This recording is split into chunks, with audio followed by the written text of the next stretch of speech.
हरि ओम महादेव नमस्कारम शुभ संकल्पमस्तु श्री गुरुभ्यो नमः। बंधुओं, हम सभी लोग भारतीय सनातन वैदिक संस्कृति का निर्वहन करते हैं, उसका पालन करते हैं और उसी के अनुयायी हैं। और हमारे वहाँ लोक पर्व, वार्षिक पर्व, विशेष पर्वों पर विशेष ध्यान दिया जाता है, उत्सवों पर विशेष ध्यान दिया जाता है। अभी कुछ समय से उत्सवों पर, पर्वों पर कुछ भ्रांतियां फैल रही हैं कि पर्व 2-2 दिन के हो रहे हैं। होली 2 दिन की, दीपावली 2 दिन की और रक्षाबंधन 2 दिन का, उपाकर्म 2 दिन का, अनेक प्रकार के, नाना प्रकार के जो हमारे विशेष उत्सव हैं वह 2-2 दिन के हो रहे हैं, जिसमें कोई कह रहा है कि वह पहले दिन बनेगा तो कोई कह रहा है कि वह अगले दिन बनेगा। अनेक आचार्यों के अपने अपने मत हैं, अनेक संप्रदायों के अपने अपने मत हैं, परंतु सत्य क्या है और क्या भ्रांति है, इस विषय पर आज हम लोग यहाँ पर वार्ता करने के लिए उपस्थित हैं। और हमारे बीच में पूज्य गुरुदेव आचार्य श्री तत्वगुरु जी उपस्थित हैं। नमस्कार। जिनका हम यहाँ पर उद्बोधन एवं विश्लेषण विशेष रूप से लेंगे कि पर्व की तिथि क्या होनी चाहिए और पर्व क्यों 2 दिन के हो रहे हैं और क्यों ऐसी भ्रांतियां हो रही हैं, और क्या पर्व किस प्रकार से कैसे मनाना चाहिए और क्या तिथि के दिन मनाना चाहिए और क्या तिथि होनी चाहिए, इस पर विशेष विश्लेषण लेंगे। उनकी स्पष्टता वह हमें प्रदान करेंगे। आइए उनसे इस विशेष विषय पर चर्चा प्रारंभ करते हैं। गुरुदेव महादेव, कैसे हैं आप? मैं ठीक हूँ। नमस्कार सभी श्रोताओं को, बहुत बहुत नमस्कार। जैसा कि मैं देख रहा हूँ कि पर्व 2 हो रहे हैं और सबसे बड़ी बात यह होगी कि जब से सोशल मीडिया आया, हालांकि हम भी आपसे सोशल मीडिया के माध्यम से ही जुड़ रहे हैं। सोशल मीडिया जब से आया तब से हर घर में ज्योतिषाचार्य, हर घर में निर्णयाचार्य, सभी लोग हो गए और सभी लोग अपने अपने तरीके से अपने को फेमस करने के लिए जो है अपने अपने तर्क दे रहे हैं और अपने अपने नियम बना दे रहे हैं। और कुछ लोगों का तो ऐसा हो गया कि वो तो ऐसा लिख दे रहे हैं कि भाई बस इस दिन होगा, हमने कह दिया, कि जैसे ब्रह्म वाक्यम जनार्दनम मैं हमेशा कहता हूं। ठीक है, समझ में आता है। अब यहाँ पर भ्रांतियों के बारे में बहुत जगह पर बहुत बार डालता भी हूँ और इस बार सबसे बड़ी भ्रांति है हमारे यहाँ दीपावली पर जी, क्योंकि दीपावली 21 तारीख की। हाँ, अब इस बार कह रहे हैं कि कुछ लोगों का कहना है कि 20 अक्टूबर को दीपावली होनी चाहिए जी, और कुछ लोगों का, यानी हमारे मैक्सिमम कुमाऊं में, उत्तराखंड में विशेष रूप से कहा जा रहा है, आचार्यों के एक संगठन ने कह दिया कि नहीं 21 को होगा। उसमें तर्क दिए गए, उसमें जो मुख्य हमारे जो पंचांगकार हैं उन्होंने भी लिखा है कि 21 को होना चाहिए। अगर 2 दिन प्रदोष काल में अगर अमावस्या होती है तो दूसरे दिन के प्रदोष काल में जो है दीपावली पर्व मनाना चाहिए। आप स्वयं श्री विद्या उपासक हैं और मैं आपसे एक प्रश्न पूछना चाहता हूं। आप जब श्री विद्या उपासना करते हैं तो लक्ष्मी जी की जो आप पूजा करते हैं, श्री यंत्र की पूजा करते हैं, तो आपको लगभग कितना समय लगता है उसको करने में? पात्र साधन वगैरह करके 3 से 4 घंटा जी।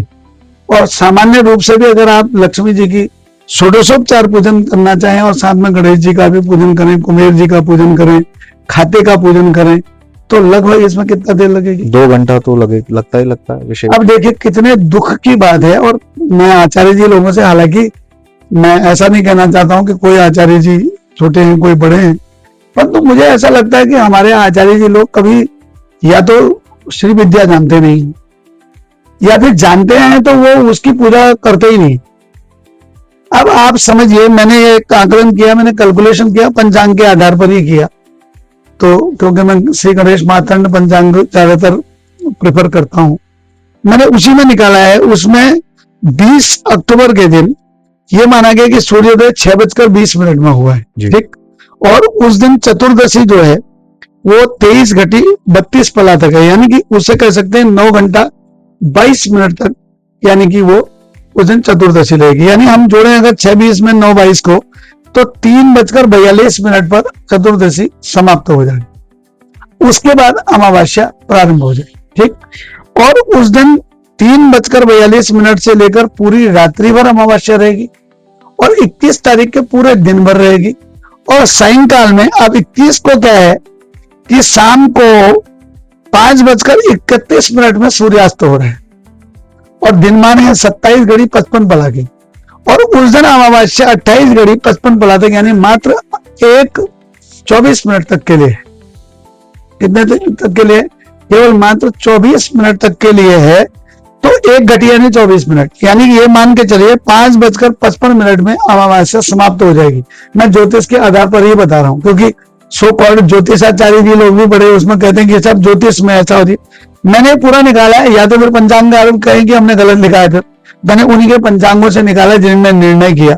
अब बताइए 5:31 में सूर्यास्त हो रहा है और मात्र 5:55 में अमावस्या समाप्त हो जा रही है। तो 24 मिनट में कौन सी वाली भगवती की पूजा होती है, कौन सी लक्ष्मी की पूजा होती है? और ये बड़े बड़े जो आचार्य हैं ये लोग कौन सी भगवान भगवती की 24 मिनट में पूजा कर लेंगे? अब कुछ लोग तर्क देंगे हम दिन से शुरू करेंगे। भैया इनको महामाया, महामेधा, महास्मृति, महामोहा भवती, इनको महारात्रि, बहुरात्रि, सदारुणा कहा गया, इन्हें महारात्रि कहा गया। यानी कि लक्ष्मी जी का पूजन रात्रि में होता है। यानी रात्रि में जब घोर अंधकार हो, पूर्ण अमावस्या हो, उस समय प्रकाश के उस पुंज का नाम ही महालक्ष्मी। यानी जब पूरा अंधकार था, कालीमय था, तो उसके मध्यस्थ में उस काली ने अपने अंदर से क्या किया? प्रकाश को प्रकट किया। उस प्रकाश, उस दीप रूपी प्रकाश को ही हमारे यहाँ दीपावली के रूप में मनाया जाता है।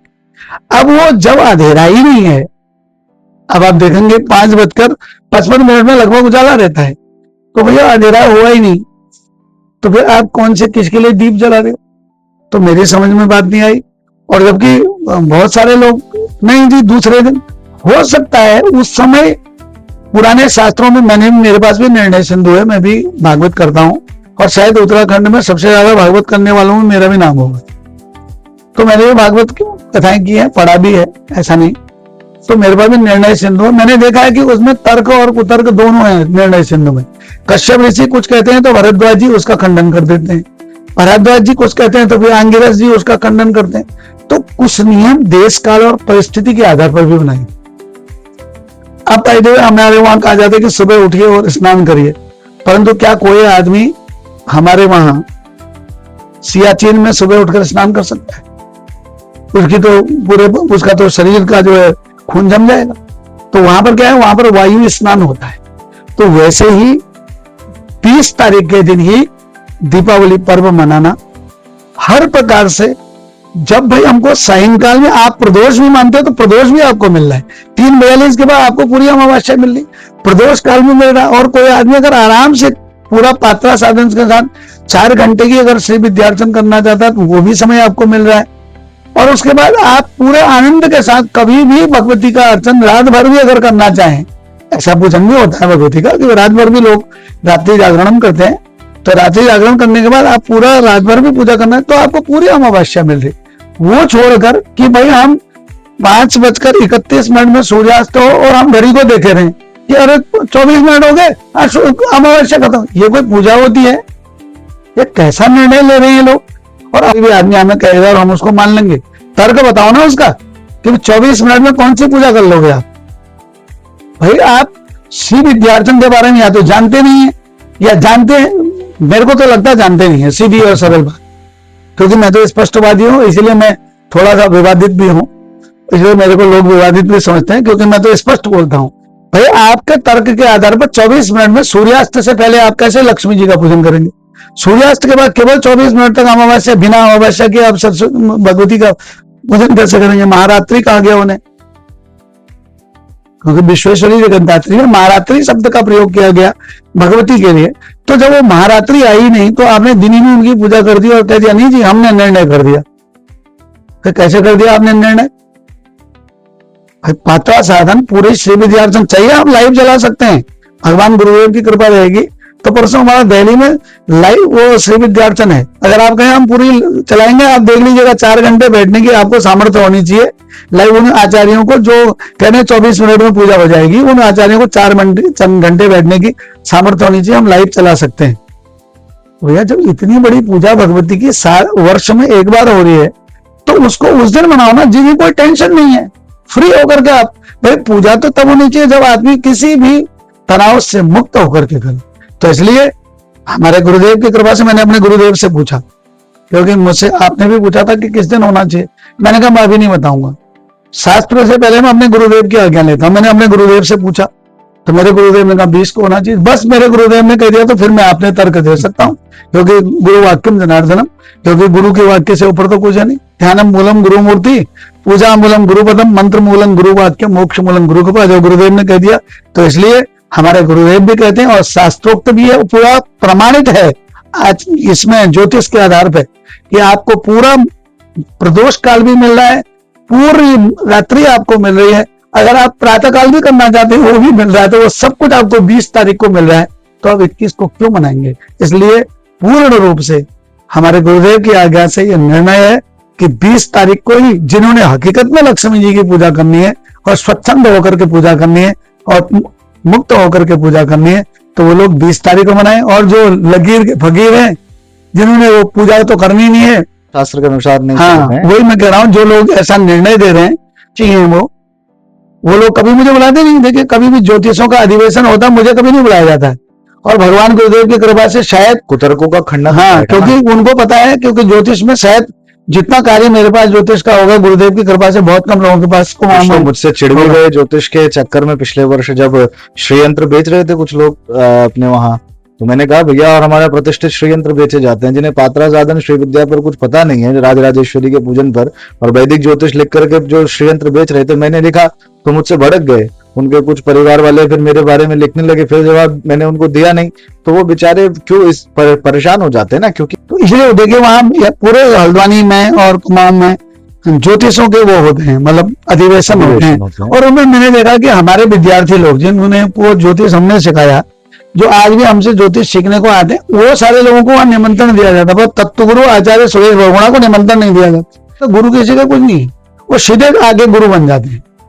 तो कहीं से आए तो उन्ना भाई गुरु बन जाना, हम तो गुरु है, चेला बनना ही नहीं है। हम तो आज भी कहते हैं भाई हम तो गुरु है ही नहीं, हम तो आज भी उनके चरणों में बैठे हैं, आज भी हम तो शिष्य, हमसे तो हमारे पास तो कोई भी अगर आदमी आता है वैसे उनको सिखाते हैं या जो भी करते हैं, परंतु हम गुरु के रूप में नहीं सिखाते। हम तो कहते हैं भैया हमारे गुरुदेव ने हमें बताया, हम तुम्हें हमसे हमारे तुम अनुज होने के कारण हम तुम्हें हस्तांतरित करें।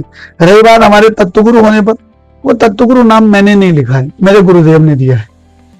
तुमने नाम दिया अनमोला, अपने रंग में रंगा दो मेरा चोला, तो वो गुरुदेव ने दिया है। लोग वो भी कहेंगे आप तो अपने पीछे तत्वगुरु लिखते हैं, तो भैया मैं गुरु का मतलब गुकारस चांदकारो रुकारस तेज उच्चते, यानी हम तो कोशिश करते हैं कि भैया कोई भी आदमी अगर अंधेरे में है तो उससे उजाला दिखाई दे।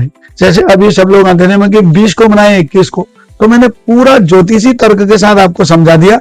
और वो आखिरी में वो उसका आता है हमारे परिवहन का कि हेलमेट पहनो, नहीं तो भैया ये होगा होगा। आखिरी में कहता है वो स्लोगन कहता था, अब तो आधा नहीं आता, टीवी में मेरे को देखने का समय नहीं, वो कहता था कि भाई मर्जी है आपकी, सर है आपका, कि भाई हमने तो आपको प्रिकॉशंस बता दिए और वही आपका है भैया, हमने आपको तर्क समझा दिया कि पूर्ण रूपेण भगवती का पूजन स्वच्छंद होकर पूर्ण भक्ति भाव के साथ अपने समय की बाउंडेशन से, काल के बाउंडेशन से बाहर आकर के आप रात्रि भर में भगवती का पूजन करना चाहें, प्रदोष में करना चाहें, प्रातःकालीन करना चाहें, तुरीय संध्या में करना चाहें, तो आपको 20 तारीख सबसे बढ़िया समय मिल रहा है।